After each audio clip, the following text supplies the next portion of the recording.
तिमी त्यस्तो कला भइदिनु जसमा रङ भर्दा म आफू रित्तिन नपरोस्।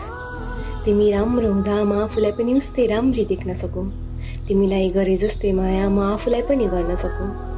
तिमीलाई मेरो भन्दै गर्दा म आफै आफ्नो भए जस्तो होस्। तिमीलाई हेर्दा म हामी दुवैलाई देख्न सकौँ। एकजना अधुरो रहेर गरेको प्रेम कहाँ पुरा हुन्छ र? कमी कमजोरी कसको हुँदैन? तर हेर, फुललाई काँडाले नै जोगाउँछ, जुनलाई दागले नै हेरिरहँ लाग्ने बनाउँछ।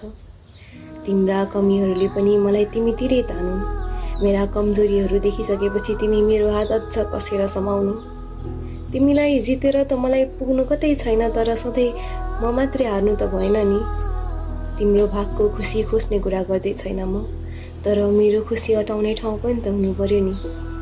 तिमीबाट गल्ती हुँदा म माफी दिउँला। मैले बिगार्दा तिमी पनि स्वीकारिदिनु।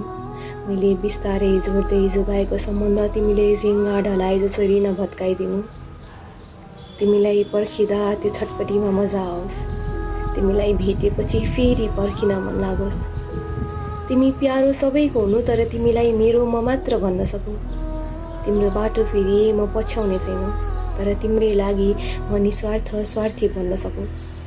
मेरा रहरहरू म तिमीभित्र पुर्याउला। तिमी हाम्रो भविष्यको फुल फुलाउनु। ठुला ठुला निर्णय तिमी आफै तय गर, तर मेरो सुझाव लिनु। पानीमा मिश्रीसरी घुलाउनु। तिम्रो सपनामा प्वाख भर्दै गर्दा मेरो सपनाले उडान भर्यो भने